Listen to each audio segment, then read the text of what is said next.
Good afternoon or good morning to our friends over in the El Paso area and beyond. Welcome to all the participants joining us for our webinar for today. We've come to the last webinar of this 13-week series on the gaps that have been exacerbated by this pandemic and how we might best advocate for our Latinx students and emergent bilinguals during this 87th legislative session. Quick announcement is pre-registration is open through April 30th for our annual MASBA conference, which will be in San Antonio on September 9th through the 12th. Due to this pandemic, we do regret that we're asking a conference fee of MASBA members and non-MASBA members alike, but the fee is only $200 through April 30th, then $250 beginning on May 1st. To register for our MASBA conference, please visit masbatx.org/conference. Look to see you there, my friends. We want to thank our sponsor for this conversation today. We have with us our friend Steve Horta and our friends from TCG, the Capital Group. Bringing on Mr. Steve Horta to say a couple of words. Turn your camera and your mic, my friend, and then the mic is yours. Good afternoon, and thank you, Cinto. We appreciate being a platinum sponsor of MASBA. MASBA is really true and dear to me, as I've been involved in the organization since 2005, and I've watched it grow and flourish. And I know there's good things ahead of MASBA, and we want to be part of it. Trusted Capital Group is a financial wellness company. We've been around since 1999. Really, we provide two services. One is we help districts manage their money. We manage over $4 billion in assets for cities, counties, and schools. Whether it be your general, your operating, or your bond money. We know how volatile this market is, and hiring TCG as an investment advisor extends business resources to your group, to guide you through and navigate through these market times. Another service that we provide is our retirement plan services, our 403B, 457, and FICA. Really, you need to ask yourself, are you really bringing financial advice and education to your employees? As I mentioned, these market times, employees need education in retirements. TCG helps them achieve those goals, and we'll love to help you and bring additional resources. We have very good references, Fort Worth, Austin, Manor. We'll love to talk, and we'll love to meet each and one of you. Once again, thank you for your time. We're so proud to be a platinum sponsor for MASBA, and we look forward to growing with you in future years to come. Thank you. Thank you, Steve, or as better known, Steve O. Appreciate your support and appreciate you being here today as well. Thank you. Thank you, sir. Before we get started, like all of our MASBA webinars, this is a conversation. Please share your questions in the questions box. With only 42 days left in this 140-day legislative session, one issue that will consume a lot of oxygen in both the House and the Senate will be our state budget for the next biennium. We're pleased to host a powerhouse panel today of friends who know the inner workings of the Texas legislature and how the budget will affect our students and our schools to come together during the next 42 days. At this time, we're going to introduce and welcome our panelists. With us, I'm going to ask for your cameras. There we go. We have Ana Ramon, Deputy Director of Advocacy at Intercultural Development Research Association, better known as IDRA. And we also have with us Chloe Sykes, Deputy Director of Policy at Intercultural Development Research Association. Welcome, my friends. It's good to have you. I'll turn it over to you and appreciate you being here with us today. Awesome. Thank you so much, El Presidente, for the wonderful introduction, and we're really honored to be here. This is my third time presenting with MASBA. I feel like I'm part of the La Familia, so we're really excited to share some of the ups and downs, I guess, of the legislative process and where we're at, and then also talk about some bills that we'll be tracking and consider very crucial heading into this last sprint of the legislature. Before we get started, we'd love to introduce myself and Chloe, but also Idra and then Telek, the wonderful coalition that we get to co-convene and be a part of with MALDEF and MASBA. So I'll introduce myself. My name is Ana Ramon. I'm the Deputy Director of Advocacy at IDRA. This is my 5th legislative session. Prior to this, I worked for former Representative Joe Farias as his legislative director back in the 83rd, and during the 85th, I was his chief of staff.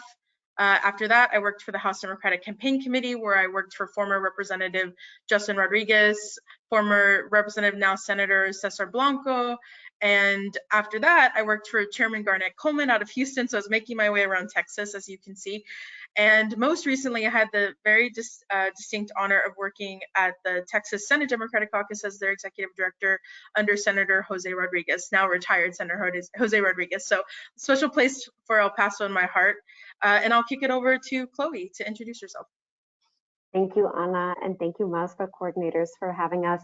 My name is Dr. Chloe Latham-Sykes. I'm the Deputy Director of Policy at IDRA, and I get to work closely with Anna and the rest of our team on really a lot of our statewide policy priorities that we are advocating at the legislature currently, but we also work statewide policies at the local level as well. And that's where we have come into contact most closely with MASBA in our state work, but also in our local work that affects all of our independent school districts across the state. I have not had as much of an illustrious legislative career as Anna, but this is my 4th legislative session. I actually used to be an intern for IDRA and have worked closely on some other legislation since 2015 and onward around school finance, bilingual education, protecting in-state tuition for undocumented students, and other important policies that I know matter to us in this group. And IDRA, for those who might be unfamiliar with us, is the Intercultural Development Research Association. We are based in San Antonio, Texas.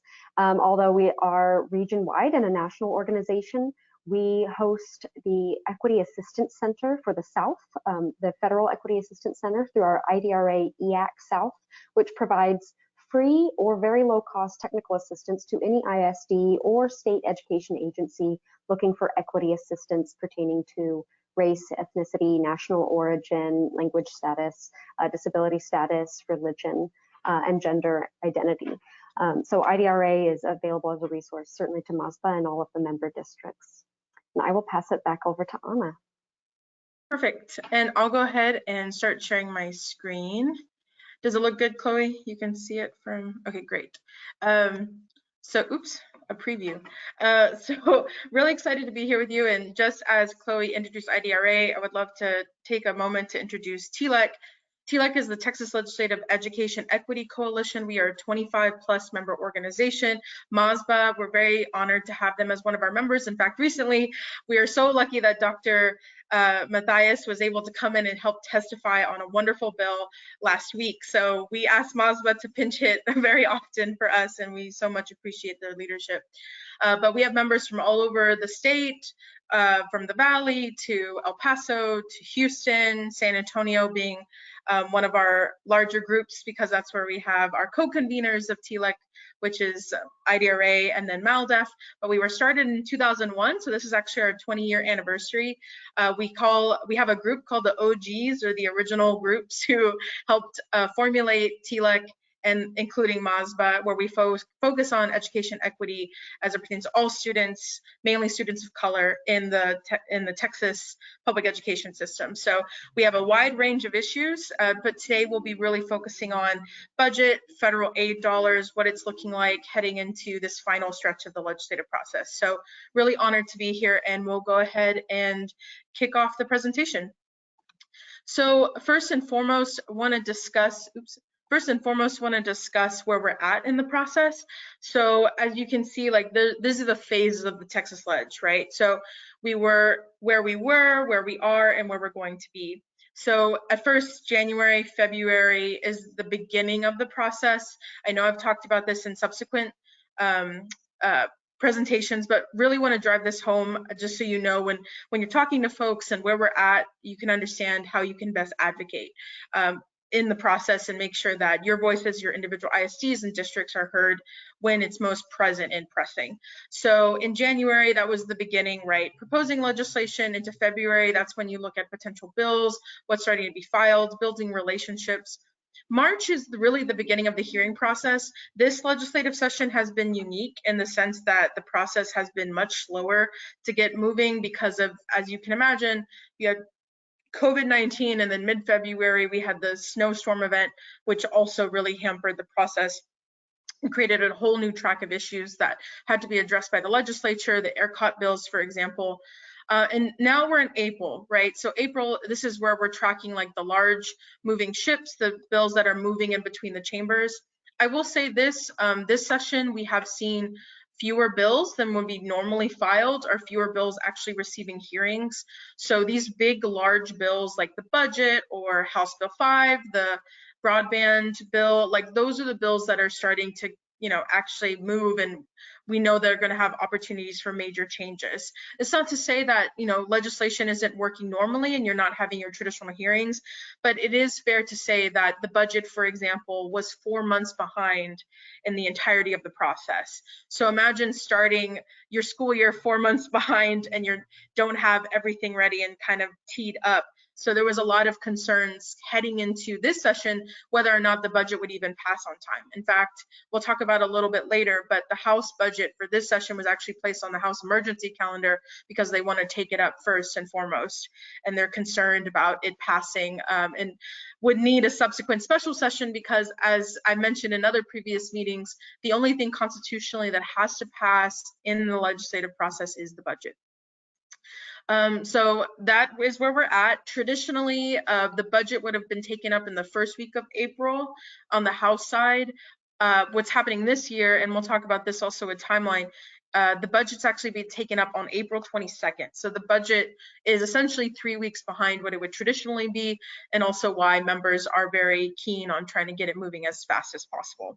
And in May, we'll talk about this. There's some constitutional deadlines coming into play, which often lead to, you know, I guess what you feel like the final kind of mad dash to get things moving, or making sure that things are on point, or, you know, amendments and things are protected to any bills that you've been working on. So there's a lot that goes on in May. Unfortunately, what happens often in May too is a lot of it's behind the scenes, it's outside of the public view. So kind of knowing where you can interject is something that obviously MASBA, ourselves, and Telek are more than welcome to help and talk through strategically if you're watching and monitoring bills.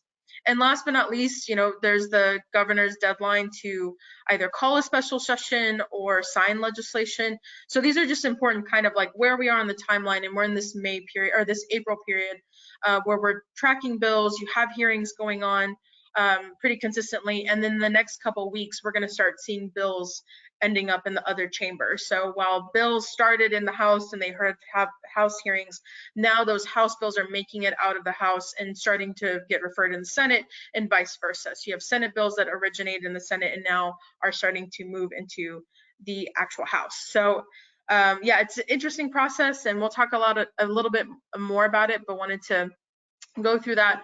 And then also some of the day-to-day text ledge priorities, right? So, you know, you have your, as we see them, offense and defense, right? So some of you are probably tracking bills that you want to see get passed, so we consider that offense. And then you probably have bills that you're wanting to see not pass. So important, right? Offense is like making sure you're checking with offices, helping solidify language. And now it's also protecting language, right? If you got amendments on, or you have some agreed upon language, it's so crucial to make sure that doesn't change in a conference committee or changes through an amendment. There are, I think, 40 plus steps in a bill actually getting to the governor's desk. And in a lot of those spaces, there's nuances for changes that you may not be amenable to. So it's always crucial to kind of make sure you're on point and checking. It's something that we've been trying to do, and really appreciative of MASBA helping uplift it, is making sure, especially in this setting, that we have community voice a part of the process. That has been distinctly difficult this session because of the lack of opportunity to testify, and entrance into the Capitol being very difficult because of COVID-19, respectfully. So this is something that we have like office hours to try to help get people to submit public comments on the House side, or trying to have people come and, you know, actually testify against bills virtually on the House side, against or for bills virtually on the House side. And some folks, you know, I know vaccination rates are going up, and myself and Chloe are fully vaccinated and have started going into the Capitol because there's a lot of information gaps that are being created. Traditionally, we would have gone and visited offices. Y'all would have gone and visited offices. That is much more difficult now. So community engagement is so crucial because we know that offices voters, like actual electeds, are really looking for guidance because there's so little information going in and out of the building and the process. So this has become a major offensive piece for us because we want to make sure that voices, especially community voices, are centered when it comes to the entirety of the process. And right now, working on budget amendments. We're happy to share some of the budget amendments that we're working on with the Mexican American Legislative Caucus a little later, and our priorities there. And hopefully, this is also something we'll discuss when we look at the budget process and when we're at. And then you have defense, right? Watching for bad bills and hearings being set is still very crucial right now. As I mentioned, we've heard from elected officials that it's getting harder to know what bad bills are out there just because things are moving a bit more in an escalated pace, right? There's long hearings, you have marathon hearings, as some of y'all may have seen, right? Literally 23-hour hearings, 12-hour hearings, to just try to get through the bills as fast as possible because everything was slowed down in the beginning of session. So with that, on top of the fact that people aren't able to get into the building, it has made it difficult, right, for folks to know what is a priority, what's bad, what do we need to make sure is addressed. You know, working in coalition spaces, we have had great success with Telek, actually slowing down some really awful resegregation bills that we were worried about, SB 204. If it wasn't for like our coalition work with Telek, that bill would have been voted out much faster in our belief than it was. And now it has made its way over to the House. We're still playing defense on that bill, but there's bills like that that we're tracking that we know are bad actors. Another one that just got a hearing in the House, it has been voted out of the Senate. For example, like SB 29, the anti-trans student athlete bill, right? So there's bills like that that we are tracking and we're trying to help slow down in coalition. And we know that that's community and collective effort that's going to do that. And last but not least, just watching the budget, especially in sessions like this, right, when there's very little access to the building and even less opportunities for bills to be heard traditionally in the process. The budget has a lot of nuance and the capability, right, to carry, not necessarily, you can't make law through the budget, right, because it's the actual process of moving dollars. But what you can do through the budget is provide intent. And that's something that we're going to be talking a little bit about when we look at the federal dollar conversation and what's happening when it comes to the federal aid packages coming into Texas. So where we are in session, don't mind this weird chart. It's one of those charts that shows like where everything is and the actual process and how many steps there are. When I mean there's 40 plus steps, there really is 40 plus steps. So it's confusing, but we don't all know it. I know very few people who do, but Chloe and I work really hard to make sure that we're keeping up with it along with our coalition members, and really want to share where we're at in session so you guys get a feel for what's up next, what's crucial, and what's critical to be tracking in the next couple of weeks heading into May. So this is one of my favorite charts. There's something that was taught to me very early on as a staffer. Calendar is king. So this is from the 82nd, but it holds true because the calendar rules on both the House and the Senate side are constitutional, so they say the same, right? So as we talked about, in December is when bill filing is allowed, and we see this escalation. And what this shows is how many bills are actually still what we would call live. So these are bills that still have the ability to get to the governor's desk. They're bills that are still have movement, have legs. I don't know if anyone's heard that term, but when a bill has legs, that means that the bill is moving and is capable of getting to into like the governor's desk or out of its prospective chamber. So we've passed this critical date of most bills being alive, and that's usually like right after the March, like probably about March 13th, 14th, and we're right about here. So we're coming down into the downward slope of when bills are starting to die. In other words, they're not receiving hearings, or they're stuck in hearing, they're actually stuck in committee, they're not going to be voted out, or they're stuck in calendars on the House side. Or on the Senate side, maybe they're stuck on the intent calendar, right? Because on the House side, you have, and I know I've mentioned this before, so sorry for those who've heard it, but on the House side, you have a calendars committee of 12 members who actually decide like what bills go to the floor, what bills don't go to the floor. On the Senate side, anything voted out of committee is placed on the intent calendar by the members if they would like to see the bill heard. They have a certain amount of bills they can place on the intent calendar, but it's the lieutenant governor who decides what bills come up at what time.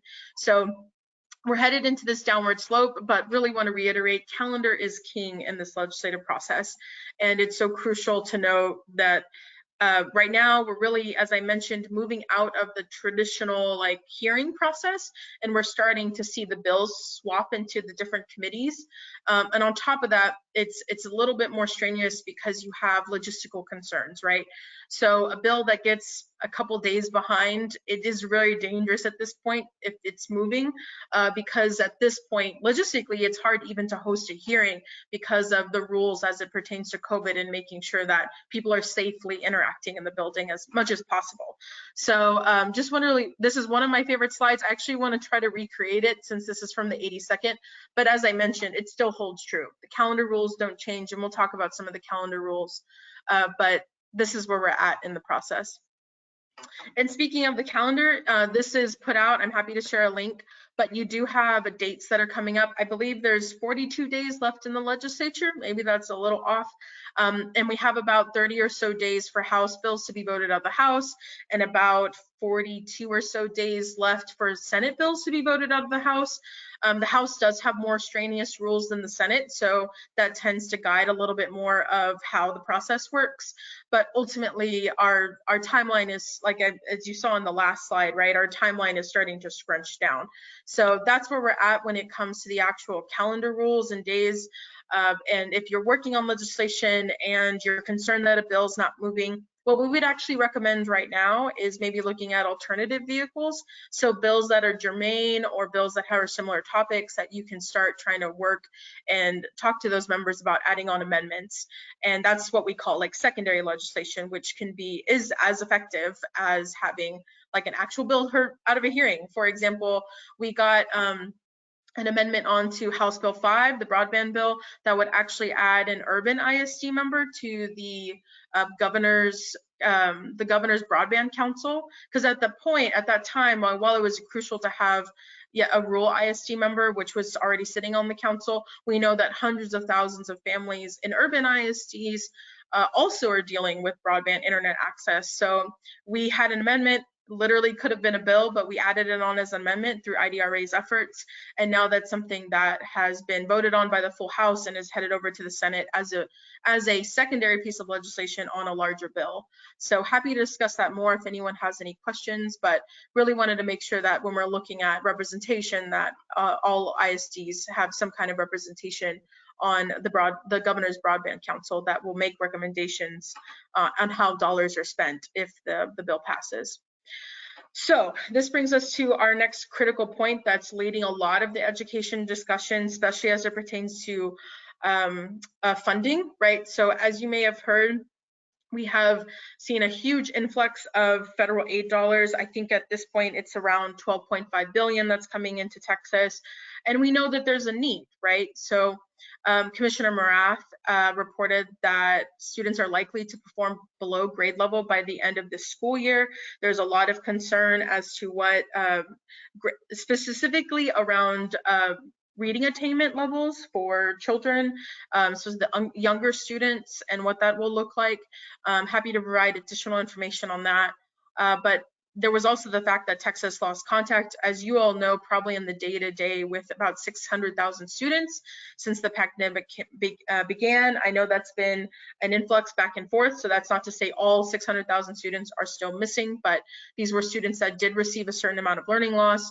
Morath also testified during, I believe it was the House Appropriations and several committees, that he believes COVID has led to over a 5-month learning loss for students. So the COVID slide, he attributed to like 5.2 months on average for students. So we really need assistance for students and ISDs and school districts that you work in to make sure that they have what they need to bring up students to their learning capabilities, and especially students of color, and even more so, right, for our ELL or emergent bilingual students. So, and then in our own study that we conducted with students in a participatory action research project, we found that 3 out of 4 students were reporting struggling with mental wellness issues. And this was actually also solidified in another CDC study that we saw. So we saw this, yes, in San Antonio region where we did the study, but it was also mirrored in a nationwide study that about 75% of students are dealing with mental wellness issues. So we know that the need is there. You know probably better than us that the need is there. So we're really trying to move on these federal dollars and make sure that they're being sent with equity to not only the LEAs, but also through the state. And we'll talk a little bit about that. So as mentioned, right, the federal aid and the relief part of this, each of 3 COVID emergency laws added relief to the ESSER fund, but the largest fusion by far was March of 2021, and that's the American Rescue Plan. This infusion includes $122 billion for elementary and secondary schools across the country. And this is something like that has now become a main point of conversation. So, for example, on the House side, when they were discussing these dollars, Chairman Bonin of House Appropriations said they have 100 questions, right, about how this money should be utilized. On the Senate side, there was intent laid out by Chairman Taylor about how these monies could be utilized as well, and generally like making sure that there was guidance from the state. We also understand that federal guidance should be coming down as it pertains to intent and how dollars should be utilized in the next couple of weeks, maybe even this week. So we're eagerly awaiting that from the Biden administration, the Department of Education. I think some other important things to note. Texas is one of only, and we'll talk a little bit about this, but Texas is one of only a handful of states that has not taken steps to distribute these dollars, and we'll do a little bit more of a breakdown there. But the American Relief Package requires that at least 90% of the ESSER funds be distributed directly to the state. We wholeheartedly agree with that, and the other 10% would go to the state itself. So the majority of these dollars would be sent directly to your LEAs, to your districts, and there are guidelines as to what you have to do in the process, but you don't, to my knowledge, it should be sent directly to y'all. And that's something that I know not only IDRA, but several organizations are calling for it allowably to be sent down, because we know that, as we mentioned, right, we know that there's a need there and that these dollars are crucial to the next steps in making sure that students are caught up and able to be back into not a regular, but at least a more steady education environment, aside from the emergency response that happened during COVID-19. And the holdup. So Texas, like I mentioned, is a handful of states that has not. I think the only other state that we can really point to at our size is New York. So I guess now we have something in common with New York. Instead, specifically, Texas used the first round of dollars to replace or supplant state funds for schools, leaving many districts without additional monies. Y'all know this better than we do. And then just to do a little bit of a breakdown, round 1 came in March of 2020. It was $1.3 billion available for Texas. The state used the funds to fill its own budget gaps. The round 2 came in December 2020, and this was $5.5 billion available to Texas.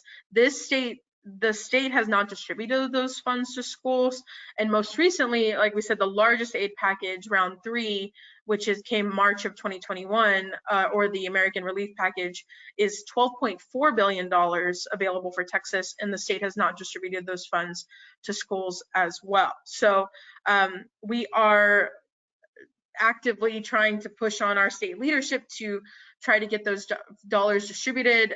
There is some concern and some question about a waiver process. Some of y'all are probably more familiar with this than I am. There has been a waiver submitted to the Department of Education regarding how these dollars would be distributed. So we're tracking this very closely. And I will say, Morgan, our national director of policy and advocacy, has been helping us guide and help put together a lot of this information. So other states are moving toward distributing funds to their schools. For example, Arkansas schools already has direct allotments, with some schools receiving up to $40 million, and Georgia has claimed and began obligating ESSER 2 funds, and Louisiana has issued guidance to its schools as well. So like mentioned, similar states to Texas, right? Louisiana, Georgia, they have already started distributing, round 2 and looking at round 3. And this is something that it's ready and waiting. The money is there. It just hasn't been moved on yet. So that is of concern for us. And we do have some ways that we are hoping dollars are distributed so that we can increase equity as it pertains to like how the state can distribute dollars, because we feel that the dollars that go to the LEAs should be spent by the LEAs how they see fit. Y'all know your districts best. Y'all know what your students and your families need, right? Of course, we would love to see robust guidance not only come from the federal government, but also from the state government on these dollars. But ultimately, we think that the ISDs and the LEAs should be the deciders on how these funds are distributed in their own districts. So yeah, those are some of the things that are coming up as it pertains to federal dollars. In the next couple of days, Telek will be actually submitting a letter to our state leadership. So not only the governor, but Commissioner Morath, Commissioner Keller, and the chief budget writers. So Chairwoman Nelson and Chairman Bonin, about how we would hope dollars are distributed and really targeting our Black and Brown students and emergent bilingual students. So there's some major concerns there, but we do believe that immediate access to the federal funds is necessary at this point. And I know that there's other groups that are advocating for the same thing. So if there's any way we can connect, or if folks are interested in learning more about this, please let us know. And to transition, right, now we're into the final budget stages before it becomes a non-public process, which is kind of hard to, it becomes even harder to interact with, but just want to kind of go through where we are and now what we're looking to advocate for. So as you can see, this was very fast moving. The beginning of March is when the committee sub or the Senate Bill 1, which will be the main budget bill for this session, was voted out of the Senate and sent to the House. After that, same day, it was referred to Appropriations Committee. As you can imagine, this is not a typical process. It's actually, bills usually take a while to be referred because you have paperwork and other things. So the bill was moving very quickly. So this is just an indicator that they were doing some stuff same day or within a couple of days to try to get this as moving as fast as possible so it could get over to the House. It was set for a public hearing on the House and voted out of House Appropriations Committee on the 12th, so about a week out. And then it was sent to the Calendars Committee, as we mentioned, to be considered for an emergency calendar literally 2 days later. And today we actually had the unique opportunity to work on six amendments with the Mexican American Legislative Caucus. And those amendments, all amendments to be considered for the House budget, were due today at 10 a.m. There's a constitutional calendar rule on amendments that can be considered on the budget on the House side. Different from the Senate. On the Senate, they actually only people who can submit budget amendments are people within the Finance Committee. On the House side, if you're a member of the body, any member of the Texas House can actually submit an amendment on budget day. So some of the amendments that we were working on actually hopefully provide intent around equity. So to start off with, there were 2 amendments we worked on that would include, on contingency of passage of House Bill 5 and Senate Bill 5, that there be an equity study done to make sure that dollars are distributed based on need, right, for students and families and across Texas. Very similarly, we asked them to look at alternatives to some of the ways that they would be looking to distribute dollars now, which include census block data. Some of y'all who follow redistricting know census block data can be flawed, especially in Black and Brown and rural communities, because they just don't have the same kind of access and information that we would need to make a valuable count, right? So especially this time around, right, we're even more concerned about what the count will look like. So that was something we worked on, particularly as it comes to House Bill 5 and making sure that digital equity is built into it and public education is centered in that conversation. We also worked on several pieces of amendments that would include making sure that there's public comment periods, so that dollars are, and this pertains to state dollars, that when state dollars are going to be allocated by federal agencies, by state agencies, that those dollars are distributed with equity, right? That they're given opportunity for public comment, which is mirrored in federal law. So those are some of the amendments we worked on. And then we also asked for kind of like even an opportunity for like reopening plans and making sure that if there's any guidance coming from TEA in reopening plans, that there's also opportunity for public comment. So we see this as an opportunity to make sure that community voices continue to uplifted in the process, which, as you can tell, like throughout all of this has been very, very difficult just because of COVID-19 putting constraints on what the actual legislative process looks like. So if there's dollars distributed, we want to make sure that students, families, parents, school board members, right, community leaders are a part of that dialogue. So those amendments have been all accepted. We were very lucky and we're very appreciative of Malk for taking those up. And we're going to be working on talking points and background. So happy to share that with any of your members, Dr. Matthias, and what we're working on when it comes to the budget come Thursday. And that's the last point. I'm sorry. Thursday is when the budget will be heard on the House floor. This debate usually goes for hours, right? So when you're talking about a budget that's $119 billion in general revenue, and that added federal drawdown dollars, you're looking at $251 billion in entire like budget package. It's enormous. And this is actually the first cycle that Article 3, or both public education and higher education, has now become the largest section of the budget. So it's actually overtaken healthcare, Article 2. So there'll be great dialogue. I highly recommend listening in because it provides you an idea of the intent and what people are looking for or looking at when it comes to the budget process. But we do know, that they have fully funded House Bill 3. That is something that took place. What was not funded was some supplemental funds that TEA requested to help combat learning loss. So that's why we believe that there's going to be this reliance on federal aid coming that needs to come down right immediately to all of our LEAs and ISDs. Yes, so I just wanted to double check on that. But yeah, so I know that was a lot and we're always happy to do follow-up, but I would love to kick it over now to Chloe and see if, if there's anything she'd like to add on to anything previously that I mentioned, which I know was a lot, but anything that you would like to add on, Chloe, and then really talk about some upcoming legislation to watch. Of course. Thank you, Anna. And yes, I know that is a lot of information. Things move very quickly in the legislative session.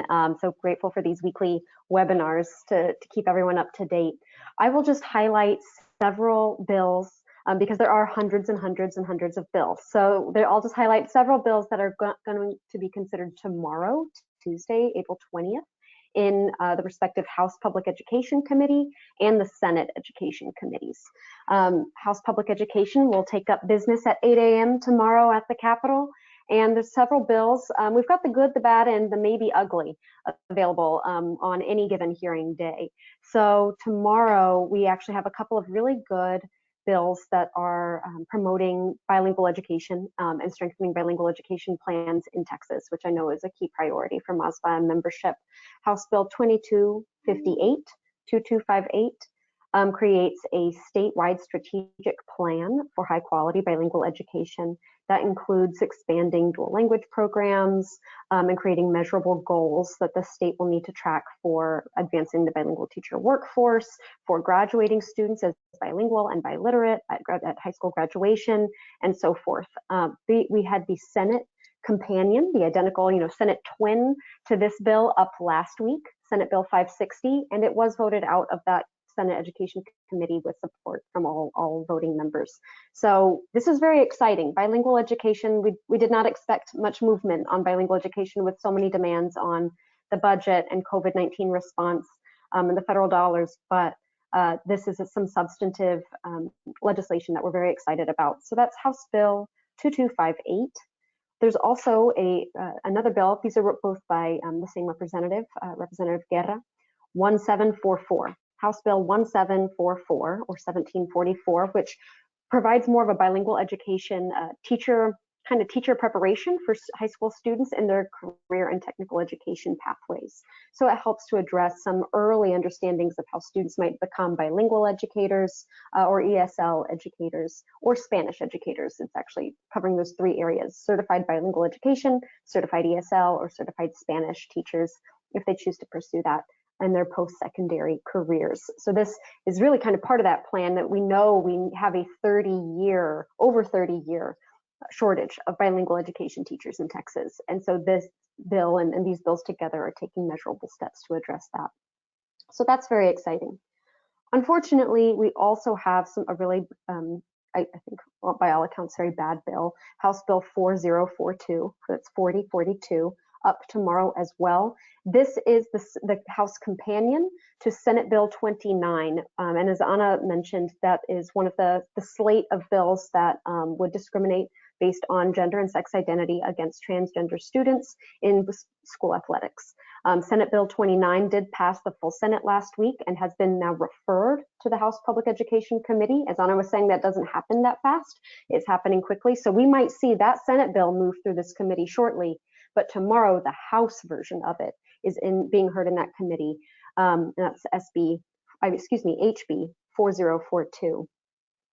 We also do have some bills in Senate education, and there are many more bills on the hearing notices. I encourage you all to look or to reach out to IDRA if you're looking for any information on any piece of legislation.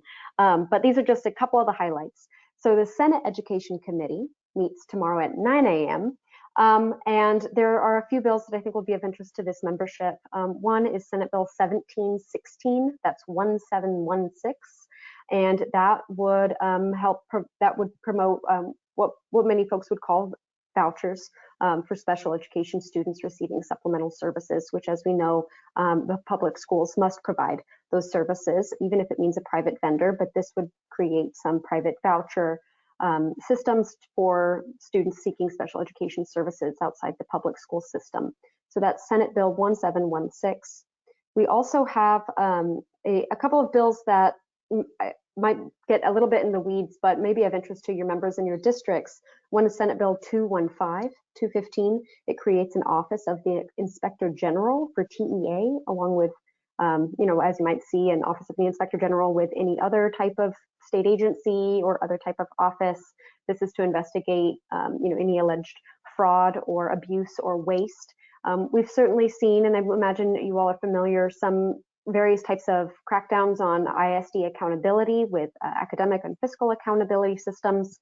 But so this doesn't get too much into the authority or the rulemaking of that process, but it does create an office of the Inspector General within TEA. That's Senate Bill 215. We also have Senate Bill 1277, which promotes advising for dual credit. We love to see that. So that promotes advising for students seeking dual credit between their ISD and a partnering institution of higher education. And then another very interesting one that MASBA may be interested in is Senate Bill 1955. That's 1955, and that is being called the Learning Pod Protection Act, and would essentially exempt any learning pods, as we've seen these kind of pop up during the pandemic, and as we've all navigated schooling during the pandemic. These would exempt those learning pods from any municipal regulation. So that means, for instance, an ISD would not be able to conduct a site investigation or conduct background checks or require background checks or require certification for anyone participating in a learning pod. So learning pods, of course, are kind of in this different space of outside of formal schooling, but they are not homeschooled. These are enrolled students in public institutions. So that might be one that members may want to follow tomorrow as well. And those were just a handful for tomorrow. Yes, and what's crucial to note here, I think too, Chloe, is the fact that when you have bills with House and Senate companions, right, those, as you mentioned, those tend, there's a pretty well understanding at this point that they're most likely to pass, just because we're at this point in the process where, the session has simultaneously moved very slow, and now it's moving very fast, and they have to keep up with what would be more of a traditional pace, and the fact that You haven't had as many hearings, so bills with these House and Senate companions, as Chloe mentioned, are the ones that we are, while we're tracking as much as we can, those are the ones that we know have the most viability to head to the governor's desk. So with that, I'll stop sharing my screen, and we would love to just take any questions or clarify anything. And when it comes to the federal aid information that we shared, I know that we have shared some subsequent releases. So there's what we call Learning Goes On, publication that our National Director of Policy and Advocacy has shared some of this information. So happy to provide additional resources as it pertains to the federal aid and advocacy that we're trying to help promote around it. And with that, we'll kick it back to you, Dr. Matthias, or if there's any questions that we can take at this time. Yeah, I'm going to look to Dr. Matthias to help me with the questions. Dr. Matthias, any questions you see for us here that we ought to be not answering? seeing any questions. Really appreciate you all. Well, thank you for the space, and there's going to be ongoing advocacy opportunities. I'll share these again with Dr. Matthias and Vincent. We do have every Monday, we have office hours to help folks kind of navigate the public comment issues and try to figure out the system. So if there's any bills that you want to submit public comments on the House side, or see how you can interact on the Senate side, that's every Monday from 4:30 to 5:30. And we are rolling out another campaign, which is around digital divide advocacy. So we're going to be collecting, and this is something that we'll be sharing with you as well. We're going to be collecting along with the digital, I'm going to get this acronym wrong, the Digital Inclusion Alliance of San Antonio. I believe that's the right acronym. Oh, good. Thanks, Chloe, for the thumbs up. We're going to be collecting people's stories or their personal testimonies on how the digital divide has impacted them specifically as it pertains to public education. And as we collect them, we are going to be sharing that to the elected officials who are actively working on these bills. And then last but not least, the request and the fight to make sure that these federal dollars are distributed as soon as possible is something that we and other partners, right, that you probably have worked with and seen are actively trying to push on state leadership to help get that through as fast as possible. So happy to always be a resource to MASBA, and Chloe and I will be walking the halls tomorrow as safely as we can. So let us know if there's anything that we can ever do for MASBA, and so appreciative of your leadership in making sure that there's equity in public education. Great. Thank you. I will take a point of privilege to be able to mention the Senate bill that's been sent to me since, really over the weekend, and I've been sharing it. And this was also in connection to an article by edweek.org that was titled 8 State Debate Bills to Restrict How Teachers Discuss Racism and Sexism. And there's one that was sent to me in particular, Senate Bill 2202.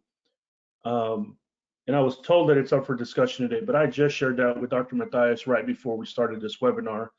And I'll kind of cite number one of the items that says, no teacher shall be compelled by a policy of a state agency, school district, campus, in open enrollment, charter school, or school administration to discuss current events or widely debated and currently controversial issues of public policy or social affairs.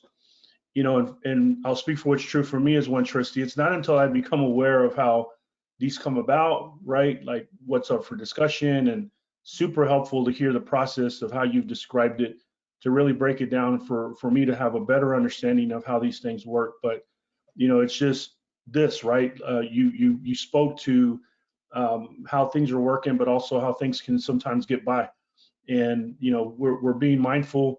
MASBA's been really on the front lines and unapologetic about talking about institutional racism, right? How it's impacting our communities, and even more specifically, our most marginalized communities. So we thank you for your work, and thank you for taking the time to come and drop some jewels on our friends at MASBA. Thank you for having us. Okay, I appreciate y'all, my friends. Gonna thank Steve Orda, gonna thank Anna, gonna thank Dr. Sykes again for their time. Thank our friends at TCG for their sponsorship of this webinar. If Steve Orta, if you're here, if you want to jump back on for a quick sec and give some closing statements, you're more than welcome to do so. I don't think he's here, so appreciate you, Steve-O. Carlos on our team will be sending out CEC certificates later this week for these last 3 weeks of this webinar series. If you didn't receive your certificate from the first 10 weeks of the series, please don't hesitate to reach out to him at carlos@masbatx.org. Again, got to give the plug of pre-registration is open through April 30th for our annual MASBA conference in San Antonio on September 9th through the 12th. Pre-register by April 30th for only $200 at masbatx.org/conference. I'm really really excited because not only are the workshops shaping up to be of high caliber, but also human beings that are going to be joining us for entertainment and keynote speeches are going to be a whole nother level. Dr. Matthias and the staff have been working overtime to make sure that everyone coming back from a pandemic is going to really look forward to spending time with each other and learning and growing so we can become better servants of our school systems. Thank you again for joining us. Thank you for your advocacy for our students and for all of our families. We're signing off from MASBA. Appreciate y'all again. Chloe, appreciate you more than words can say. Everybody be safe and take care. Bye-bye. Thank you.